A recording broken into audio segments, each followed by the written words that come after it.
আত্মীয়করণ করে একই পরিবারের একাধিক ব্যক্তিকে চাকরি দেওয়া, নিয়োগ বাণিজ্য ও নানা দুর্নীতির মাধ্যমে লাখ লাখ টাকা হাতিয়ে নেয়ার অভিযোগ উঠেছে বকশীগঞ্জ উপজেলার মেরুরচর ইউনিয়নের ভাটি খেওয়ারচর উচ্চ বিদ্যালয়ের সাবেক প্রধান শিক্ষক নূর মোহাম্মদের বিরুদ্ধে। বিদ্যালয়ের বর্তমান ভারপ্রাপ্ত প্রধান শিক্ষক নুরুজ্জামান অভিযোগ করে বলেন, প্রতিটি নিয়োগে মোটা অঙ্কের টাকা আদায় করেছেন সাবেক প্রধান শিক্ষক নূর মোহাম্মদ।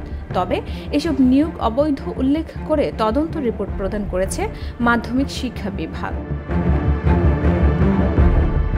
একটি কারণ দর্শানোর নোটিশ থেকে জানা যায়, নিয়োগকৃত ৬ জনকেই নিয়ম অনৈতিক সুবিধা নিয়ে নিয়ম বহির্ভূতভাবে নিয়োগ দেওয়া হয়েছে।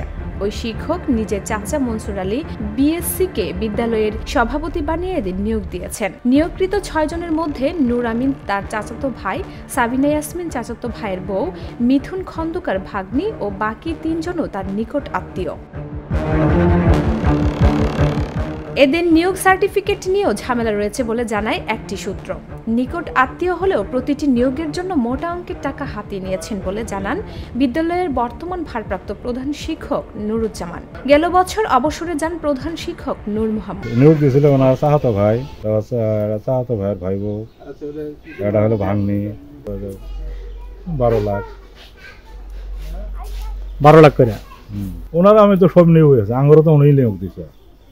পরে ৬টা করছে, বোঝেন না। অবৈধভাবে নিয়োগ দেয়া এসব শিক্ষকদের অবিলম্বে চাকরি হতে অপসারণের দাবি এলাকাবাসীর। ডেস্ক রিপোর্ট, ভোরের পাতা।